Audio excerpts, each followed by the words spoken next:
څنګه کولی شو چې په یوه میاشت کې خپل ذکر 3 انچ څخه تر 15 انچه پورې ورسوو. سلام ګران لیدونکو، هیله ده چې روغ جوړ او د صحت جامې وپرتن وي. زه یو ځل بیا ستاسو په خدمت کې د یو نوي ویډیو سره حاضر یم.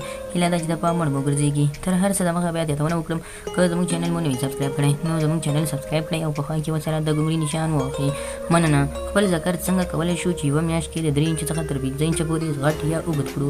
هغه خلک چې په خپله آله کې مشکل لري یا په جنسي آله کې مشکل لري، کولی شي په دې طریقه خپله جنسي آله دومره غټه کړي. که تاسو په خپل جنسي آله کې تر دې حده پورې مشکل لري چې ستاسو مېرمن ته هېڅکله هم دغه خواهش نشي پوره کولی او ستاسو ذکر کې ډېر ورکوالی یا کموالی وي، نو کولی شي د شلشمو تیلو سره خپل ذکر په یوه میاشت کې 3 انچ څخه تر 15 انچه پورې غټ کړئ او ورسوئ. نو تاسو په دې طریقه کولی شئ چې خپل ذکر غټ یا اوږد کړئ.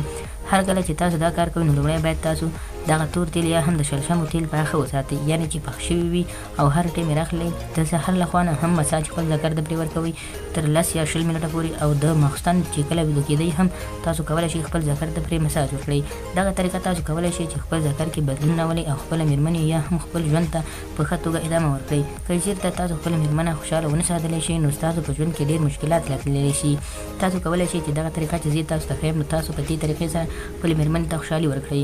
نو خدای دې وکړي ملګرو چې زموږ د کومو ویډیوګانې چې تاسو ته جوړوو نو زموږ د ویډیوګانو څخه هېڅ کم داسې غلط مطلب وانخلئ. زموږ هره ویډیو ستاسو د مشکلاتو په اړه کې وي. موږ تاسو ته هر مشکل حل کوو، خو تاسو صرف موږ ته خپله وړاندوینه کوئ، خپل نظر کمنټ کې راسره شریکوئ او هر څه چې وي موږ ته ویلی شئ. نو خدای دې وکړي ملګرو زموږ ویډیو خوښه شوې وي، زموږ ویډیو لایک کړئ، شیر کړئ او زموږ چینل هم سبسکرایب کړئ. مننه.